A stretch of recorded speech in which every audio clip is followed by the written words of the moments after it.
This is Total Babble. Total Babble. It's a show about music, pop culture, social media, movies, the internet, relationships, TV, whatever.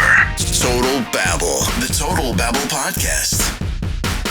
All right, we're going to make it a non-murder show this week. I'm Stu. She's Emily. Hi, how's it going? Hi, I was doing well until you set those parameters. I was about to ask you, when's the right time to put a dog down? Oh, start out with a light topic. Well, that's not necessarily murder. They don't call it murder anyway. It is, so, I was going to ask you if you've committed murder this week, and probably not? No, not unless you count a cockroach. Oh. Yeah. I did stomp a cockroach to death. Get into that whole struggle of conscience thing. I kill spiders around the house. People say you shouldn't kill spiders around the house. And I feel like if we at least had an agreement that they wouldn't be biting me in my sleep, I'd let them go. Do your thing. Kill the other bugs, but we can't communicate, so. I don't generally kill the spiders. I'm cool with the spiders. The cockroaches, they have to go. But then you have spider webs everywhere, and that's not good. Yeah, I just pull them down. But yeah, we don't have a lot of them. Maybe there aren't as many spiders as I thought there was. I'm looking around. Understanding of That's you. why I'm off mic. My eyes are gazing around the room. So Emily has no problem whatsoever with spider webs. Emily looks on the bright side of life. She even likes the spiders.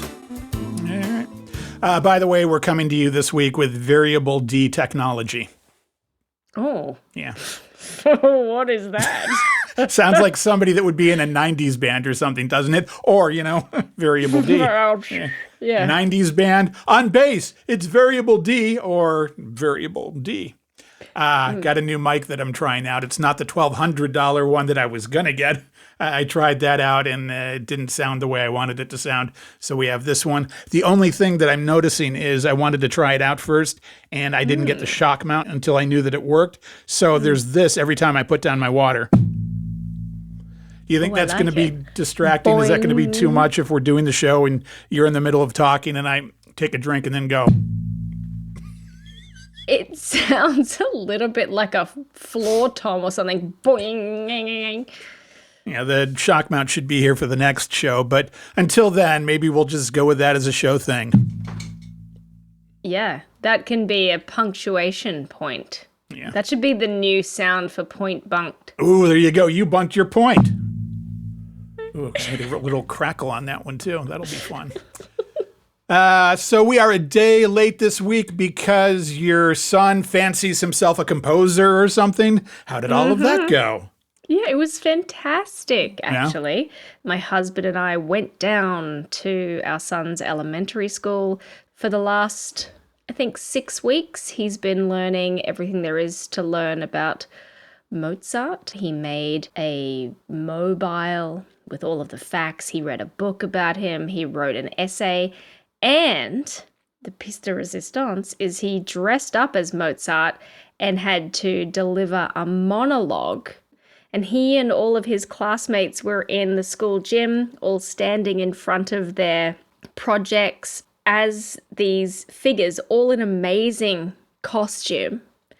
And then when you would go up and push on this floor button in front of them, they would come to life and deliver a presentation in character that they had to memorize. Like if they were at the museum or something and you hit the button at the museum. Well, that's very clever. They did such a fantastic job. You could tell that all the kids worked really hard to learn everything that they were going to say. The costumes were fantastic. It only took 30 minutes, which was also great. And by the way, compliments to you. I think most people in your part of the country would pronounce it Mozart. Do they really? I think so. Oh, wow. Maybe it's just me. So many things are just me. It could be. There's a lot of differences in pronunciation down here. But I mean, wow, costumes were great. And some of the kids did some of their presentations partially in another language based upon where the person was from, which I thought was just so great. One girl, I was super impressed by this one. Obviously, all the kids are Americans. They have American accents. But this one girl was Queen Elizabeth I, delivered her monologue in an English accent. Okay. I was going to say, because I think she spoke English. Yes. Yeah, exactly. I got that. I have that knowledge. Yeah. There was Marie Curie, who I believe is Polish but grew up in France or something like that. And that little girl started in French, which was interesting. The funniest one was one of my son's friends was Steve Irwin. And so he tried his hand at an Australian accent. No, mate, you're not doing it right. Pretty much. Did you hear me there? I was pretty impressed with me right there. I'm just saying. Way to go. Yeah, and this kid, it was so cute. He did a good job. It was a little bit more South African than Australian, but it was a good effort. And he started out with, crikey, look at this little fella. And both my husband and I have Australian accents. And my husband at the end was congratulating him. Oh, good job, mate. It was really funny. He thought, wow, they're good. They're really good at that. They should be doing this. Exactly. Sounds like a good time. Yeah, it was a good time. I've just had a standard, really kind of a crap week. Don't need to get into those details, but thought of something random, and it came to me the other day. You're on the phone with someone, and you need to end the call, like you're actually talking to them, something that you don't do these days. It occurs to me that I need to let you go kind of comes off as condescending, but I need to go does not. Do you agree? I need to let you go. I need to go. Oh, that's interesting. I'd never thought of it that way. I have a visual in my mind. I usually say I need to go, but I have a visual in my mind of I need to let you go is literally the physical act of putting the phone down, as opposed to releasing the other person in some way. So I'd never thought about it like that before. So it's giving me something to think about. I'd never thought that I was releasing the other human to go about their business. I was more like, I need to literally let you go. The phone, I'm talking to you. I need to let this go. Yeah, like I wasn't in a conversation. I don't know how it came into mind. I thought of that and I'm like, okay, if somebody said that to me, I might take it as a little bit of a, okay, go away now. And if I said that to somebody, I think I would feel like I was saying that to them. Like I would say that to maybe somebody from a business or something collecting money. I try to be polite about that because I know they've got a really tough job. That's why I always say to them, I do apologize, but I am on the national do not call list, and I have asked you to remove me from your list multiple times because I always get called by the same people trying to sell me holidays. Or I will say to them, I understand that you have a tough job, but I'm not a good prospect for you. And they just keep talking and talking and talking, and then I say, I'm sorry, but I'm going to hang up on you now. And then when they keep talking, I ask them about their career choices and threaten to sue them for $3,000. Because if you're on that list and they call you, you're able to sue them for $3,000. And I also talk to them about why they've gotten to this point in their life where they're doing bullshit telephone sales and why don't they leave me alone. I'll be nice about it the first round, but then I kind of give up. Did you see that expose of those phone scam people in China where they're getting worked and beaten if they don't do it, trying to defraud people?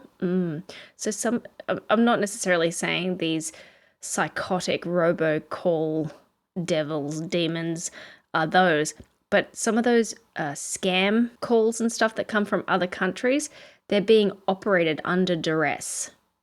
Well, by that people sucks. who get flogged to defraud if they don't willingly defraud other people, which I think is just appalling. I wouldn't want that for anyone, but usually the ones I get are the ones from India, and they've done exposés on them. I've seen people on the internet that actually hack into their call center, and they're just screwing people, and I love it when those people get screwed. So, All right.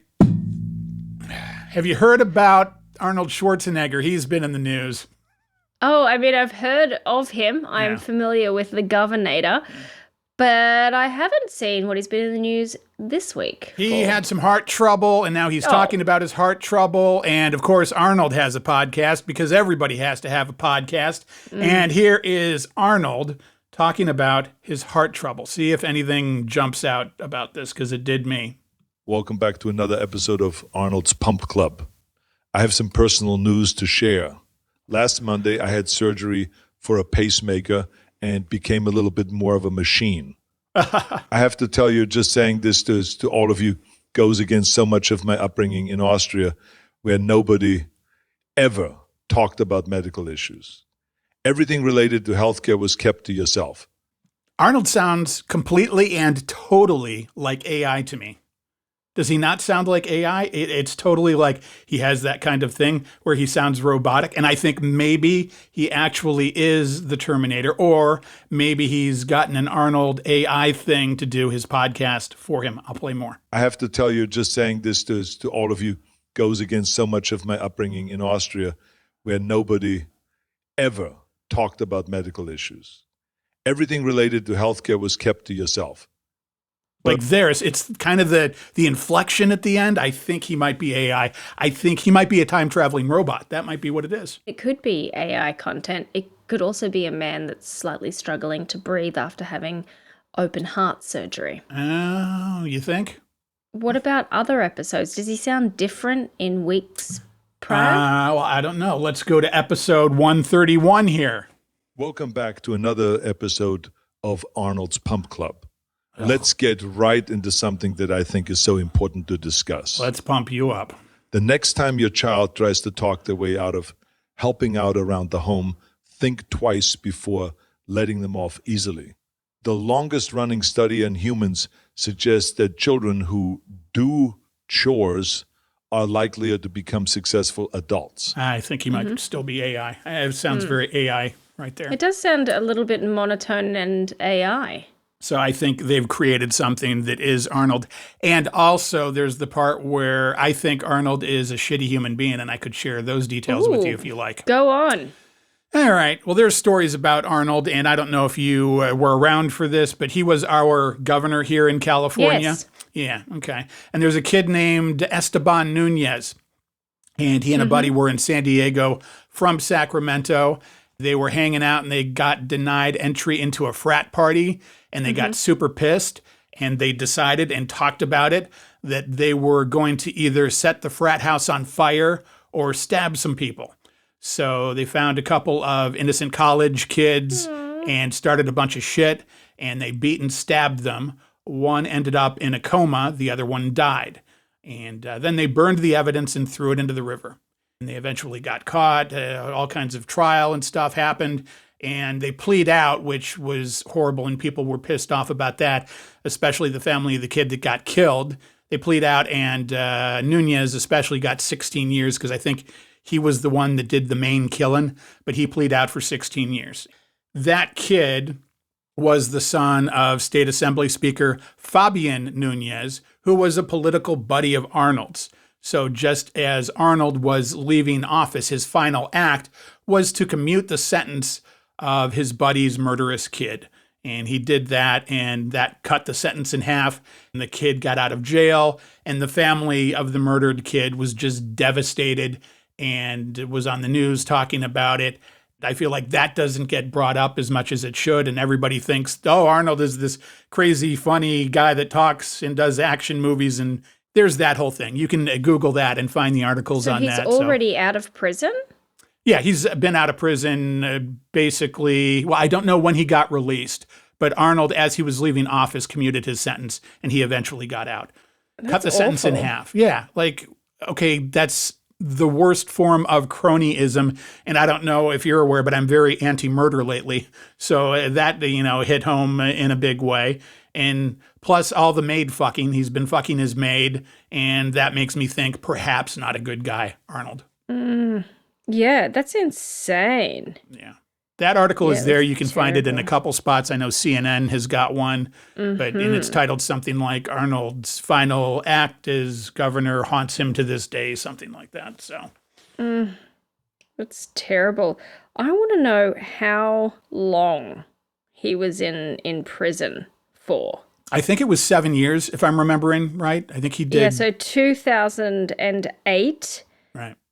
It was 2008, and then he got out in 2016, so 8 years. Yeah. which makes sense because that's half of the 16 that I was talking about. So, I mean, it's all right there, and people were pissed. And like I said, I don't feel like it gets brought up as much as it should. So, bringing it up. And if you're going to have an affair, which to me is like one of the most shitty, dishonest things you could do, why the maid? You know, like do it secretly, at least. Not that there's any good time to do it, but that said something about the guy too, I think, you know. Yeah, it's pretty dodgy. It is pretty dodgy. I'm wondering then, like, how long you can get for those sorts of crimes and what the average time people get is. I'm tired overall of all the lawyer delay, not real sentences, bullshit, all the stupid stuff that we have to go through. And somebody is sentenced to this amount of time, but let off for good behavior. And we're trying somebody for these crimes. And there's going to be legal moves to stretch it out and stall this and twist that around. And like Trump should be going to trial and all of his crap this year. And most of it is going to get delayed until next year. And then they'll give him the opportunity to pardon himself if he becomes president. And all of that I find very frustrating because it's like, okay, surely you can line all this stuff out and we can get to this in a reasonable manner. And if somebody gets found guilty, give them the sentence. None of this good behavior shit. I'm sorry that it costs money to house people, but maybe if we had more serious penalties, we wouldn't have to house so many people because then people would say, oh, I'm not going to do the crime because that's going to cost me 25 years of my life when normally I'd get out in 5 or something. You know, there should be no good behavior crap as far as I'm concerned. Yeah, the good behavior crap is absolute nonsense, especially considering that they're in there for incredibly poor behavior. So I found this interesting article from 2016 that discusses the average time served in state prison. Now, you could ask me here, what state? What and state? I would have to say to you, I don't know. What state? Actually, the states included also include California, but it's for a variety of states. Not all the states, but most of the states. It's like 40, they compiled them and took an average, that kind of thing. Yeah, 45-ish of something. And here is something that is incredibly fascinated. I'm incredibly fascinated. It's incredibly fascinating. The most serious offense, murder, the average time is 13 and a half years. That's such crap. In that this is country. Such crap. That's 13 and a half years. For violent offenses that are not murder, it's 2 years. Wow. Property offenses, it's 1 year. Drug trafficking, it's 1.5 years. Drug possession, it's 1 year. Got any pedophilia in there? Got the pedophilia going? Interestingly, that is not listed as the most serious offenses, which I find appalling. Wow. Yeah. But in terms of, there is a thing that says all offenses, and that average is 3 years, and underneath all offenses include rape, sexual assault, but the average time served there is 4.2 years. See, in my mind, if you kill someone or screw with a kid, you should be in jail for the rest of your life. And if you took somebody's life, I can really make a case that you should be dead yourself. I can go death penalty now. But at the minimum, you should never get out of jail. Those are like the most serious offenses ever because you don't bring somebody back from dead. And when you screw up a kid, you're screwing up future generations of kids because they go through life with psychological problems that get passed on generation after generation. And it is really a terrible thing that you do to the world. And who wants to hurt a kid, you know? Yeah, absolutely. It is appalling. And it's even worse at like drug trafficking. It's not even 2 years. And the other thing that's insane here is it doesn't have things like human trafficking. That hasn't even made the list. I guess it's assault or rape or sexual assault or something, but it's interesting, or other unspecified, which it could go up underneath. But even then, average is 13 months. It's just, it doesn't feel like enough. Yeah, and I'm all for rehabilitating people if that can be done. Like if somebody robs a bank or something and they did it because they were at a really bad place in life and they were like stealing to feed their family, still not happy about it. But if we can work with them to get that fixed, that's okay. But you screw up a kid, you diddle a kid, you kill somebody, you never get out. In my perfect world, that is what would happen. And there would be a lot less crime. And I'm also not necessarily against torture. If you screw up or diddle a kid, maybe we torture you. Yeah, I've said that before, and I don't know if I'm committed to it, but you know. Here's another interesting fact about this while we're taking a deep dive into this. Did you know that of those violent offenders, 25% of them for murder die in prison? Okay, well, that's good. We need to get those numbers up. But 24% of rapists die in prison. Good. I'm not mad about it. Me either. Maybe we start paying off now. I won't say it. It doesn't make sense. I'm not against the outcome, but I was thinking maybe we start paying people inside to take those people out, and there's no way to really work out the logistics of that, unfortunately, you know? I hate to break it to you, Stu, but that already happens. Well, in the right situation, I guess, right? Well, Depending on who's getting depends paid on how off. you define right. Like if it's a mafia crime family and somebody's getting paid off, I know that happens. And you know, What about P-Diddler? oh, that guy, Jesus! What Puff I've been telling Daddy. people forever. That guy's a load. He's such a load. Do you remember when he was BFFs with Justin Bieber? Yeah. And no one thought that was weird. No one thought that was weird. He was a 15-year-old boy and he's hanging out with P. Diddy shirtless. Come on, Yeah. guys. So P. Diddy is R. Kelly. Who knew? Apparently lots of people. Yeah. Lots of people. In fact, just last year, his ex-girlfriend took him to task. They settled outside of court.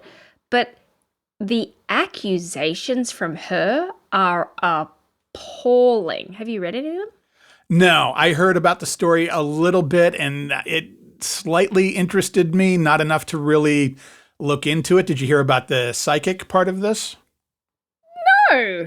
Okay, well, there's a psychic part of this where there was a psychic, I guess, many months ago, saying that she was talking to Kim, who I guess was his ex-girlfriend who's dead. And she says, I'm a medium and I'm talking to Kim. And she sees a lot of things happening towards the end of March into April and maybe around Easter time, that this is all going to come back up and come to light, and that he was really going to get in trouble. And I'm badly paraphrasing here, but this psychic claims that a while ago she was talking about this and it was all going to happen around Easter. That's been making the TikTok rounds. And I don't usually partake in TikTok because it's for dumb people, but it came up in other areas. So, Oh, wow. It's interesting at the very least. Wow. Do you believe in psychics? Kind of a turn there, but Yeah, I think Yeah, I do.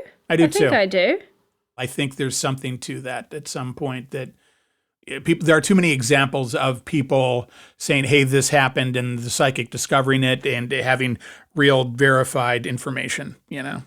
Yeah.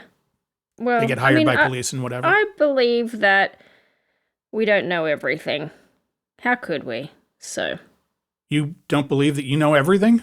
yeah. I do. That, I know that we everything. just- I'm always right. I know it all. oh, man. What a scumbag this guy is. And he fled the country. Oh, did he? Yeah, he's fled. He's See what I fled the did there? country. I didn't even know I did that. Oh, did he? Yes, did he? Oh, did he flee? Did he did? Dum. Did he do? Oh, did he? He goes by Sean Combs now. Yeah. I knew he was at the airport. I didn't know he flew. In November 2023, like all this crazy stuff has happened around him, but in November 2023, it wasn't just his ex, Cassie, but 2 other women came forward with claims of abuse and assault in November. It's insane. Like, I'm talking, who's the guy who, the Huxtable, who drugged and raped people, Bill Cosby. Yeah, and so apparently the Huxtable. Yeah, he like a college student, he drugged her, raped her, filmed the attack, circulated it. A bunch of other women have said that he's done that to them.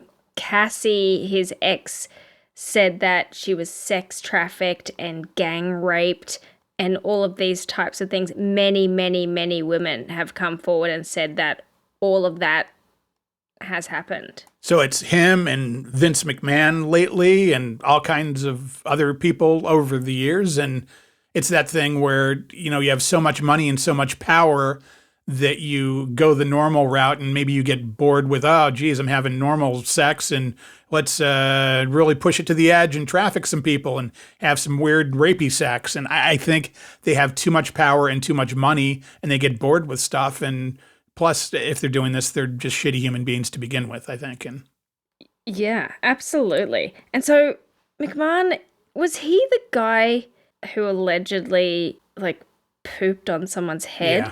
Yeah. Ugh. In a threesome, he crapped on her and told her to keep going, as I understand it, as they allegedly say. Because that's hot, right? Everybody wants that, don't you? Oh, my goodness. Like, what would make you even think to do that if you're like, oh, yeah, I'm going to crap on somebody. Let's go. I can be open to a lot of things, but that's not real great. Well, it's just, I guess it's the degradation of that other person or something, which that's awful. And what makes you want to do that? What's in you that makes you want to degrade somebody like that? You're not okay. Yeah. That is a real problem. Yeah.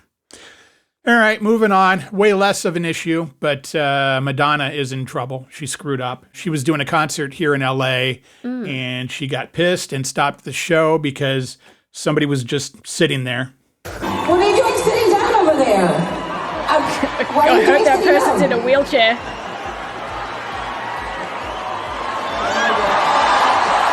Oh, okay. Politically incorrect. Sorry about that. That there is Emily, the queen of YouTube Out of Context. Yes, indeed, the person was in a wheelchair. You win again.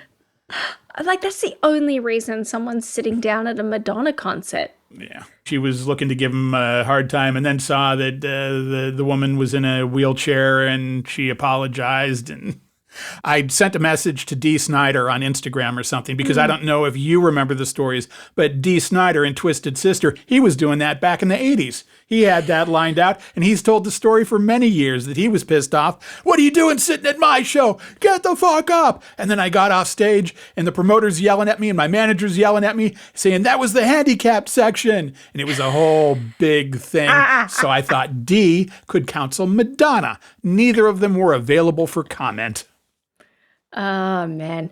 The other day, I was texting with a very good friend of mine, and she had this unfortunate exchange in the office once. So we were working in an office building, and you know those geese, those grey fuckers that will attack you, and they're migratory birds. And anyway, these things would fly around, and we were there one day, and one flew directly into the window and knocked itself out cold.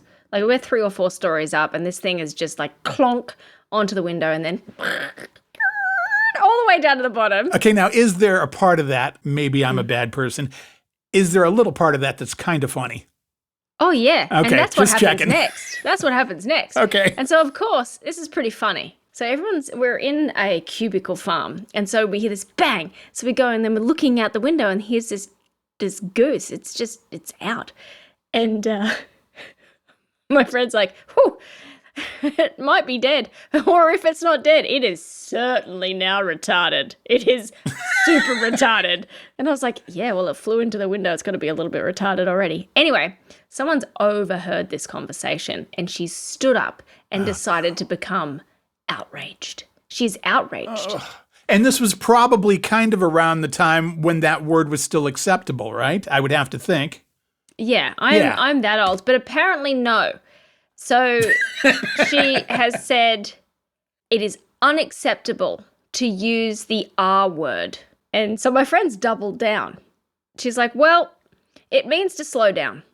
And that thing is definitely slowed down. It is retarded. Right. And then she's like, I have a son and he has Down syndrome and I can't. And she just goes on and on and on. And my friend turns around and goes, whoa, I'm talking about a goose that has flown into a window and you're in front of me calling your son retarded. I didn't call your son retarded. Why do you think that he's retarded? Right. I was talking about the goose. I was talking about the goose. I'm not calling a human retarded, certainly not your kid. And this was so many years ago. It's more than 10 years ago. And I sent my friend a TikTok and she wrote back, she goes, I was attacked by one of those geese yesterday. And I was like, I bet it's the retarded one. and she, and so it's come full circle. She's like, that fucker, it remembered. I go, I still can't get over that lady. She's like, I know. What is wrong with her? Anyway, after all these years, we still maintain that we were in the right. I just think if you're not directly attacking somebody's kid or saying something terrible about them, just let it go. And also, I have friends that have kids that are developmentally disabled, so I try not to use that because I know it bothers them. I try to be sensitive to it. If it comes up, I'm not going to say it, and I kind of feel like maybe they wouldn't care, but they're sensitive, so okay, I'm just going to leave it there. You know, there's arguments to be made that, geez, don't be so sensitive, but okay, I'm going to meet you halfway because we're in that kind of world nowadays, you know? Well, yeah, and usually you have to pick your audience. So some friends of mine are in a band, and they were actually recording at Abbey Road Studios. Oh, wow. So really great recording experience. And their lead guitarist is in there, and I'm not going to use his name or anything, but the guys have finished a take, and the producer says, okay, guys, we're going to do it again. Just do these last bars towards the end there, but this time do it without the retard, because it's a musical term, to slow down. And then they're like, all right, then, insert name of lead guitarist, get the fuck out. And it was hilarious. And it's still funny. Yeah. It's still funny today. Everybody thought that it was funny. It's still funny when we bring it up. It was a good time. And I feel like that's just people razzing each other, and it's mates that know each other well, and that's high-class comedy. That's not accepted these days, but a guy who made fun of a news reporter that had real issues and mocked him and made signs was our president for a very long time. And not that he's a good person, not that he's a good example, but there's a middle ground in there, I feel, you know? Yeah, I feel like there's a middle ground, and we have to be able to laugh at things. That's why comedy exists. And in many ways, I feel like comedy exists to help us deal with some of the biggest, deepest, darkest things. You know, some of the funniest comedy is making fun of the people who are awful, but within sort of this interesting context. And people miss that subtlety when they're getting outraged on behalf of other people, I find. Yeah, there's that saying that, what is it, tragedy plus time equals comedy. And I believe that. I feel like there's almost nothing you shouldn't make a joke about. And if that joke offends somebody, then they can go and be offended somewhere and they don't have to like it. And if other people do, they can. It's words. And if somebody's trying to offend people and be a dick, you just don't partake in that. If you're offended by something, it's kind of like somebody walking up to you and going, here, have this shit sandwich I just made you. Take a big bite. And you going, oh, okay, and taking a big bite. You don't have to take the bite of the shit sandwich. Yeah, you don't have to take the bite of the shit sandwich. And sometimes I feel like we'd just be so much better if we took things within the spirit which they were intended. Yeah. Context, I say all the time. I get so tired of saying context, but it's true. Yeah. You know, sometimes I think that, yes, you might want to make an example of somebody who's being particularly misogynistic or telling really bad jokes or whatever. Oh, man, I have a story of when I was much, much younger, and I did something very bad in the joke stakes. She's on the edge of her seat. Think about that for a second. I will just tell you, paying off that Madonna story, they asked the girl in the wheelchair, and she said that she was fine, that it's okay. Madonna apologized. She's still a fan, and everything was fine. So, oh my God, well, that's anti-clickbait. We can't have that. So the media made a big story out of it anyway. And hey, Madonna, do better. Bad optics. That's very tone deaf. Okay, there, we can move on. I've mocked it, and go ahead with your story. Well, it is, I mean, in the heat of the moment and all of that kind of thing, it's not even that big of a deal. I'm not a Madonna fan, but it's like, who cares? Just let it be. And she apologized, and, anyway. Yeah, I mean, she's such a geriatric. I'm surprised she could see all the way to the handicap section, but whatever. Very true. So what's your story? What, you jerked off a midget? What was it? No, nothing as awesome as that. No, this was... I made a rape joke to a rape survivor who worked at a rape crisis center. How did you manage that? How did that come up? So... Just everyday conversation, or... Something was happening, and we were talking about going to personal defense classes and something like that, and somebody at the table said, yeah, they say that if somebody attacks you, rather than saying help, you should scream fire. And I said, fuck, that must be pretty confusing for the rapist.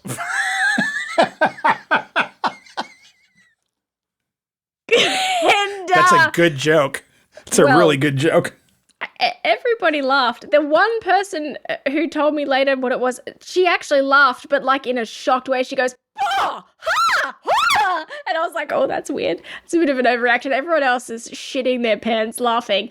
And then later on in our friendship, she actually told me her story, not in graphic detail or anything, but I discovered that she worked at a rape crisis center counseling other women, that she was a survivor herself of, violence and rape and that kind of stuff. And I still sometimes wake up in the middle of the night full of shame and regret about that particular scenario. That lives inside me. But see, that is the ultimate example, because in the moment and just off the cuff, that's a funny joke. You didn't mean anything by it. You weren't pro-rapist or anything there. It's one of those things that was a joke, capital J, and it just happened, and you deal with it and you move on, Yeah, and the joke there is not about the rape.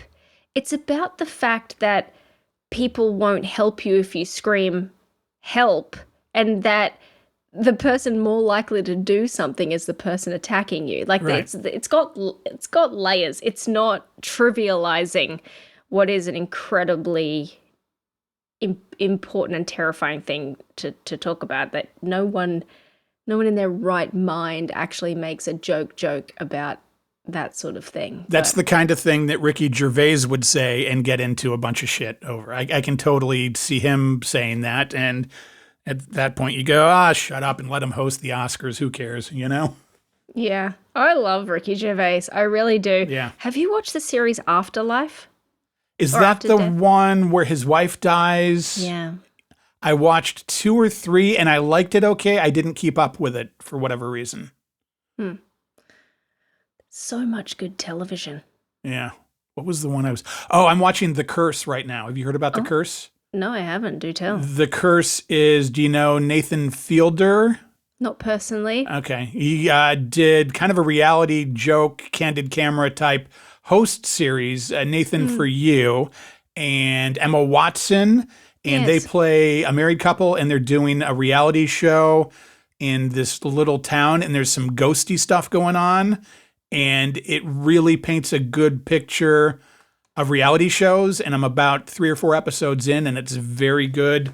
And I wouldn't have thought Nathan to be a good actor, but he's really a good actor, and he's believable, and I like what they're doing with it. And there's a guy that plays the showrunner for the reality show, and it's very accurate and it feels real as to how they manipulate situations and get people to do things and make a show out of a non-show and that kind of thing. And then you have all this other stuff that is going on in the background where Nathan at one point gets cursed, and it kind of goes from there. It's really cool and really interesting. I think it's a Showtime thing. And it's Emma Stone, not Emma Watson. Yeah. Did I say Emma Watson? You said Emma Watson. I get my Emmas mixed up. I know. There's so many of them. Yeah. And she's actually really good in it. And she just won an Oscar. She's a great actress, isn't she? She's good. I liked her in Zombieland. Not an Oscar-winning movie, but a very fun movie, Zombieland. Yeah. Do you know what? I've never seen La La Land. I know it's won an Oscar. Never saw it, never watched it. Hasn't, does it? I tried it. I tried about 5 minutes, and I was like, okay, I can see how people that are into this would like it. Not for me, you know? It My was husband Barbie. watched It was, Barbie. when I watch Barbie, I have that feeling. I'm not into the Barbie, not into musicals necessarily, except for West Side Story. That's a good one. Well, and you can't say you didn't like Barbie. Like, that's the thing. My husband came home the other day after traveling internationally. He's like, well, I finally watched Barbie on the plane. And he's like, I don't get it. Right. I don't get it. He's fine enough. It was good. But it wasn't Oppenheimer. It wasn't Schindler's List. It's not, I don't know, Jurassic It didn't feel Park. Oscar-worthy to me. Like, it wasn't bad, but it didn't feel like, oh my God, this moved earth and the ground underneath me, and it's going to change the way people do movies from now on. It didn't feel that big to me. And my other issue was that it wasn't for me, obviously, you know? Yeah, I think the set design and the costume design and all that kind of stuff was actually amazing. Yeah. That was super interesting. That was a world that you believed. Yeah, I felt that was really immersive. And of course, love Margot Robbie. She embodies everything. She does a fantastic job of everything that she does. And I love her more than you. Yeah, I don't doubt that for a second. Yeah. But And then also the thing that struck me about it was, remember we were talking about Fargo and the fact that they had really strong female characters and how great it was, and how I felt that wasn't manipulated and created to beat you over the head. And I felt like they were just good characters that went that way. I kind of felt with Barbie that it was like, okay, we're making a point here, yay, women. And I don't have a problem with that, but as a dude, I don't relate to it either.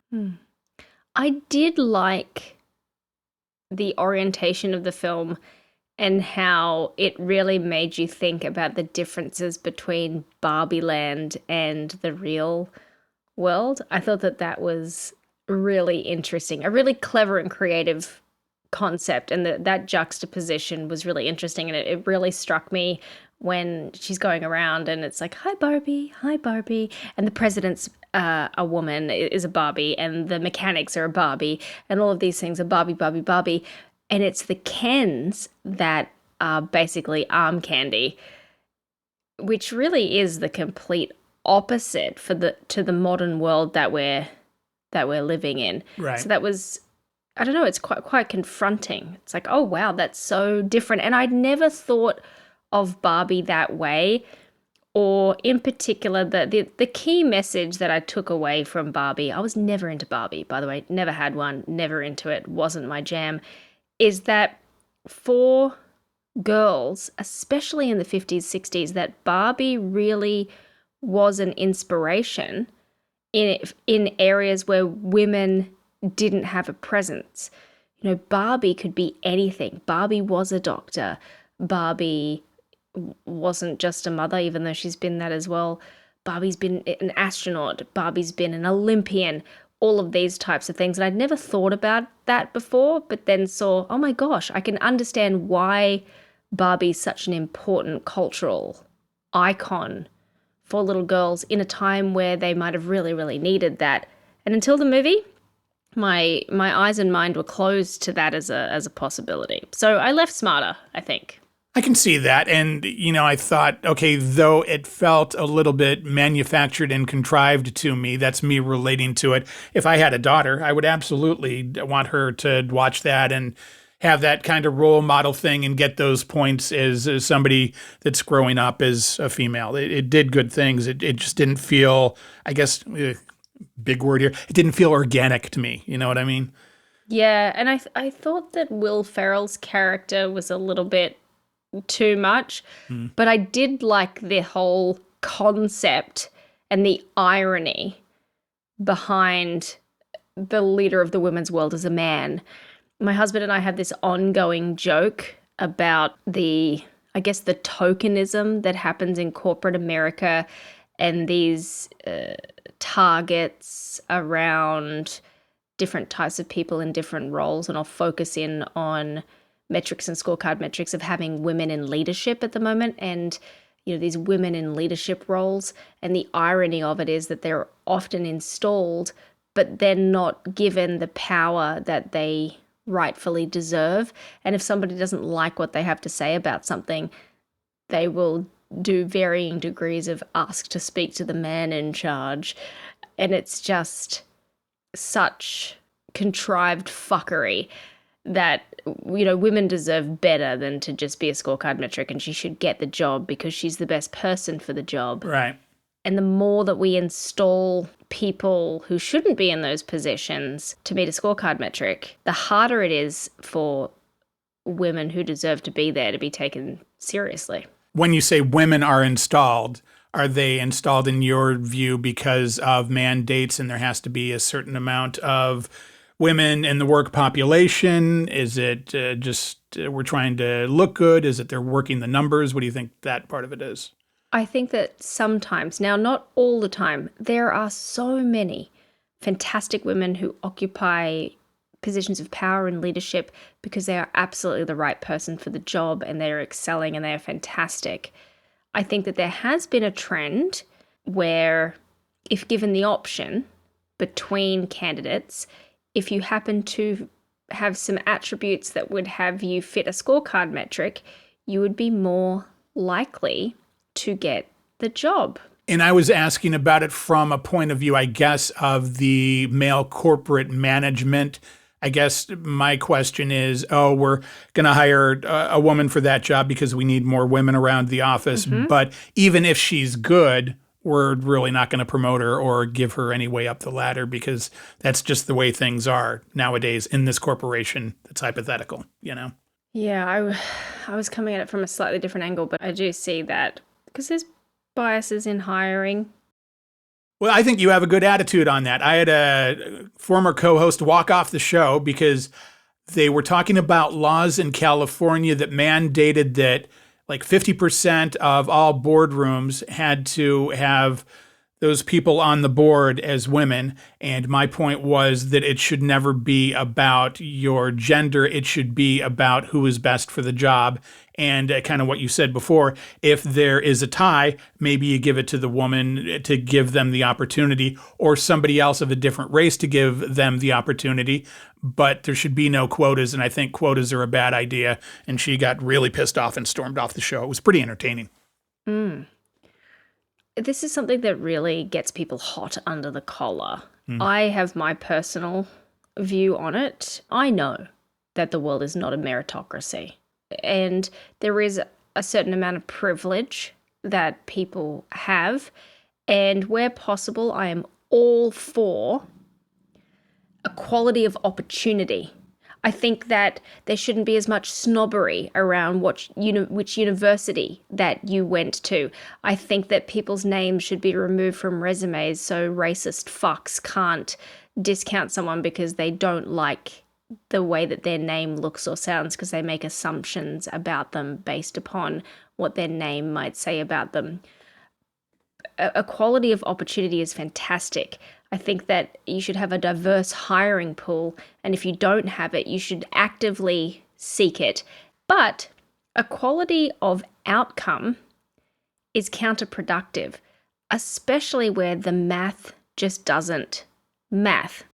Imagine you're studying engineering at university and you're a woman and there's 100 people and you look around and only 2 of you are women. So just for shits and giggles, round numbers, 2% of the population are graduates with an engineering degree. Next minute, we're hiring for a head of engineering. What is the likelihood that if you've got 10 spots, that you're going to be able to fill 5 of them with suitably qualified engineering candidates? Even if you're one of a small number of companies, which you're not because there's lots and lots and lots of people competing for those type of talent, at some point, in order to meet your metric, you're going to have to compromise on the qualifications. Right. And then you've got somebody not qualified to do the job. That was my point when I had the big fight with that woman on the air. Yeah, 100%. And then what happens if we then start adding metrics as well around non-binary people? Right. An even smaller population. It starts getting absolutely fucking ridiculous. I saw this hilarious comedy bit. Okay, because the LBGTQI, TI community, right? Lots of organizations have metrics around employing members of that community and everything, which I love the equal opportunity. There's this comedy bit. It's got this middle-aged white guy, and he's like, "Hi, I'm Tom, and I'm gay for pay." And he tells the story about how the only way he can get hired now is if he pretends to be gay because he'll fulfill a scorecard metric. Right. And then he's like, during the week from 9 to 5, I'm gay. And then I go home to my wife and children. And, you know, the bit about it really is the tokenism and the trivialization and, you know, reducing people to attributes that are one part of them as a human being, and then valuing that over so many other wonderful things about that person, I find to be appalling.